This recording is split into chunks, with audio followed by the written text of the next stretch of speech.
बहुत खूबसूरत लग रही हो। अपनी ही बीवी को किसी दूसरे की दुल्हन बनाकर मंडप में कैसे भेज सकते हैं आप? जी, प्लीज हमारे रिश्ते को याद कीजिए। हर तरफ शहनाई की गूंज थी और रिश्तेदारों का शोर शराबा। लेकिन इस चमक दमक के बीच रूही का दिल अजीब सी घबराहट से धड़क रहा था। नहार ने उस दिन रूही को दुल्हन की तरह सजाया। लाल जोड़े में माथे पर सजी बंदी और जीवरात की चमक में रूही बिल्कुल परी जैसी लग रही थी। नहार ने उसे आईने के सामने खड़ा क्या और धीमी आवाज में कहा, रूही, तुम दुल्हन के रूप में बेहद खूबसूरत लग रही हो। उसकी बात सुनकर रूही के दिल में हलचल मच गई। आंखों में आंसू थे, दिल में सवाल। नहार जी, मैं आपकी दुल्हन हूँ, आपकी जीवन साथी। तो फिर आप मुझे इस तरह सजाकर किसी और से शादी करने के लिए कैसे कह सकते हैं? क्या मेरे प्यार की कोई कीमत नहीं? रूही का दिल टूटा हुआ था, लेकिन नहार के चेहरे पर गहरी संजीदगी थी। वो कुछ बड़ा सोच रहा था, कुछ ऐसा जो खेल को पूरी तरह पलट देने वाला था। वक्त गुजरता गया और आखिरकार लाल किशोर की बारात हवेली के आंगन में पहुंच गई। बैंड बाजों की गूंज, रिश्तेदारों की तालियां और खुशियों का शोर था।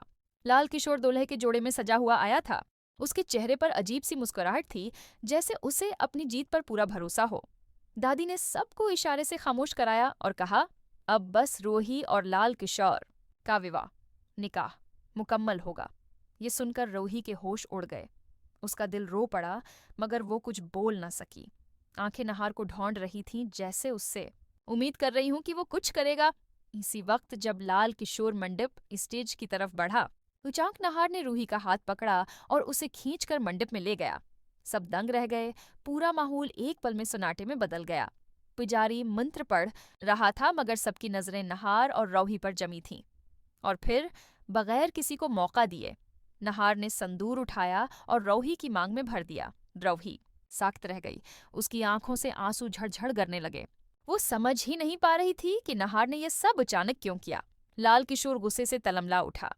ये क्या मजाक है नहार? ये शादी मेरी होनी थी रूही से, और तुमने? लेकिन नहार ने उसकी बात काट दी। ये मजाक नहीं है लाल किशोर, ये हकीकत है। रूही मेरी बीवी है और हमेशा मेरी ही रहेगी। दादी की सच्चाई का पर्दाफाश सब रिश्तेदार चौंक गए। दादी का चेहरा सफेद पड़ गया। नहार ने सबके सामने दादी की तरफ देखा और कहा, और अब वक्त आ गया है कि असल सच्चाई सामने आए। दादी, आप ही सबको बताइए कि हकीकत क्या है। ये सब आपने ही किया था ना, ताकि रूही को लाल किशोर से शादी पर मजबूर किया जा सके। दादी हड़बड़ा गईं। उन्होंने अपने बचाव में कुछ कहना चाहा। नहार, तुम गलत समझ रहे हो। मगर नहार ने जोर से कहा, नहीं दादी, अब सच छिपाने से कोई फायदा नहीं। रूही को लाल किशोर से शादी कराने का असल मकसद किया था, बताइए सबको। सब लोग दादी की तरफ देखने लगे। दबाव इतना बढ़ गया कि दादी की जबान लड़खड़ा गई। हाँ हाँ, ये सब मैंने ही किया था।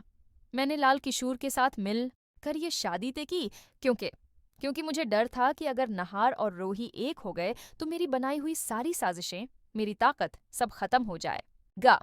पूरा माहौल सन्नाटे में डूब गया। हर कोई दंग रह गया। दादी का सच उनके अपने मना से सबके सामने आ गया था। रूही की आंखों से आंसू थमने का नाम नहीं ले रहे थे, मगर अब ये आंसू दर्द के नहीं बल्कि खुशी के थे। उसने कांपते हाथों से नहार का हाथ थाम लिया। नहार ने रूही की आंखों में झांका और धीमी आवाज में कहा, रूही, अब तुम्हें किसी और से शादी करने की जरूरत नहीं। तुम मेरी बीवी हो, मेरी दिल्लाहिन, और मैं किसी भी हालत में तुम्हें खोने नहीं दूंगा। रूही के दिल को सुकून मिल गया। जो दर्द उसे सुबह से सता रहा था, वो एक पल में दूर हो गया। उसने सोचा, नहार जी, आपने सिर्फ मेरी मांग ही नहीं भरी बल्कि मेरा दिल भी भर दिया।